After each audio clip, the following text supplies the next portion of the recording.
السلام علیکم ورحمۃ اللہ وبرکاتہ۔ الحمد للہ نحمده ونستعینه ونستغفره ونؤمن به ونتوکل علیہ ونعوذ باللہ من شرور انفسنا ومن سیئات اعمالنا من يهده الله فلا مضل له ومن يضلل فلا هادي له ونشهد ان لا اله الا الله وحده لا شريك له ونشهد ان سيدنا وسندنا ومولانا محمدا عبده ورسوله اما بعد قال النبي صلى الله عليه وسلم من لم يدع قول الزور ولا عمل به فليس لله حاجة في ان يدع طعامه وشرابه او كما قال عليه الصلاة والسلام۔ صدر محترم عزیز ساتھیوں اور بزرگان ملت، اللہ تبارک تعالیٰ کا بھی انتہا فضل ہے، کرم ہے کہ اللہ تبارک تعالیٰ نے ہم سب کو رمضان مبارک کے مہینے کو پانے کی توفیق نصیب فرمائی۔ دیکھو اللہ تبارک تعالیٰ نے روزوں سے اللہ تبارک تعالیٰ کتنا قریب ہوتا ہے، اور اللہ تبارک تعالیٰ اس کا بدلہ خود ہی اپنا مرحمت فرماتے ہیں۔ اللہ تبارک تعالیٰ ہی خود ہی دینے والا ہے۔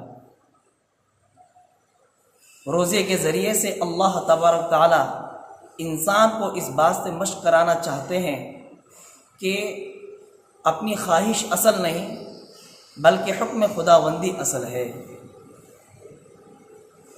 جو شخص روزے دار جو چیزیں حلال ہوتی ہیں روزے سے پہلے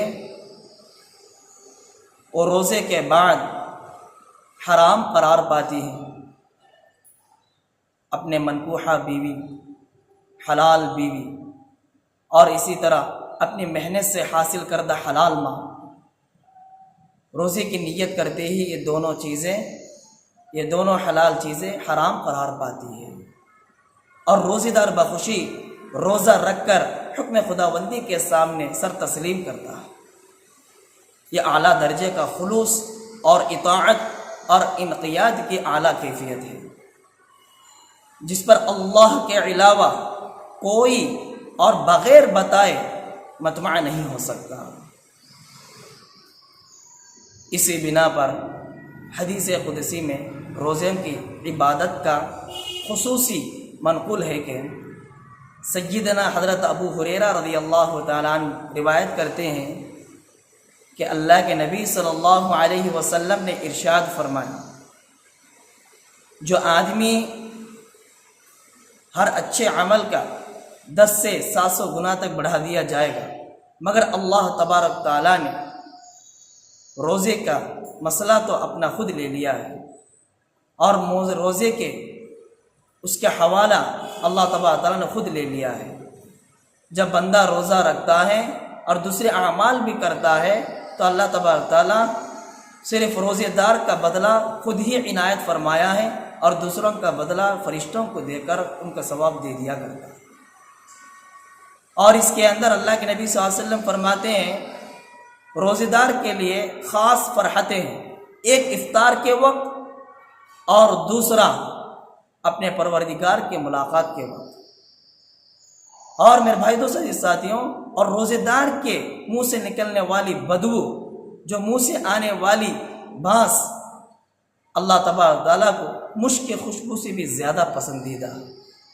اور خاص طور پر ہم غور کرنے کی بات ہے کہ روزے دار کو چاہیے کہ ہر گناہوں سے حفاظت رہے، اور روزہ گناہوں سے ڈھال ہیں میرے بھائی دوستو ساتھیوں۔ اور جب تم میں سے کوئی روزے دار ہو تو اس کو برائی سے اپنے آپ کو بچائے، اور جب تم میں سے کوئی برا بلا کہے یا اس سے جھگڑا کرے تو اسے کہہ دینا چاہیے، جواب دینا چاہیے کہ میں روزے دار ہوں۔ تو اس حدیث سے کیا معلوم ہوتی ہے؟ یہ اللہ کے قرب اور یہ کیفیت ہمارے لیے بہت ضروری ہے کہ روزے دار ہی صرف نہیں، ہر سال، ہر دن، ہر رات میں ہماری کیفیت ایسی ہونی چاہیے کہ اللہ مجھے دیکھ رہا ہے، ہر برائی سے ہمیں حفاظت ہونی چاہیے۔ یہ روزے کا مثال ایسی ہیں، ہر سال موت تک ہمیں صحیح زندگی گزارنے والے بنے۔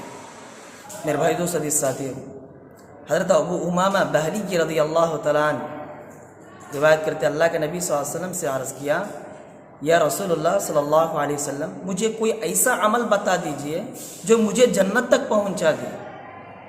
اللہ کے نبی صلی اللہ علیہ وسلم ارشاد فرمایا علیک بالصوم فإنہ لا عدل لہ، تم روزے رکھا کرو اس لیے کہ وہ بے مثال عمل ہے۔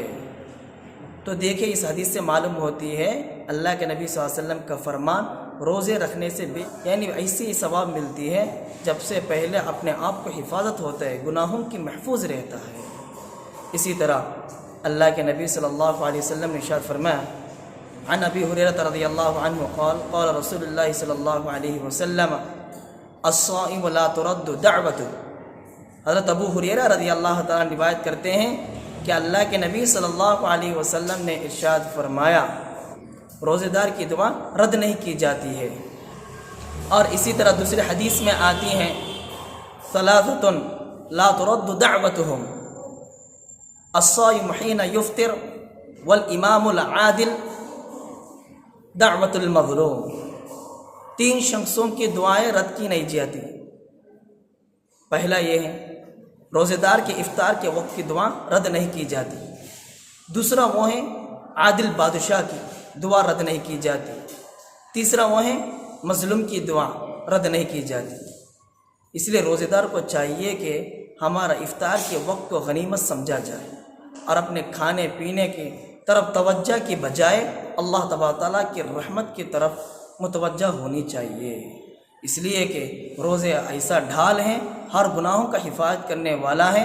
اللہ تبارک تعالیٰ کا بھی فرمان ہے روزے دار اگر ہاتھ اٹھا کر افطار کے وقت مغرب کے وقت دعا کرتا ہے تو اس کی دعا فوراً قبول ہوتی ہے۔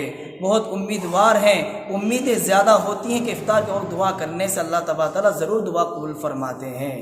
اس لیے مؤدبانہ گزارش ہے کہ اس وقت زیادہ سے زیادہ کھانے پینے کی طرف متوجہ نہ ہونے کے بجائے ہم دعاؤں کی زیادہ متوجہ ہونے کی کوشش ہونی چاہیے۔ اور اسی طرح روزے دار کے لیے اللہ تبارک تعالیٰ اللہ کے نبی صلی اللہ علیہ وسلم ارشاد فرماتے ہیں عن ابی ہریرہ رضی اللہ عنہ قال قال رسول اللہ صلی اللہ علیہ وسلم من لم يدع قول الزور والعمل به فليس لله حاجة في ان يدع طعامه وشرابه۔ جو شخص روزہ رکھ کر بھی جھوٹی بات اور بد کلامی سے حفاظت نہیں رہتا اور اس پر عمل کرنا نہ چھوڑتا، اللہ تبارک تعالیٰ کو اس شخص کے کھانے پینے کو چھوڑنے کی کوئی ضرورت نہیں ہے۔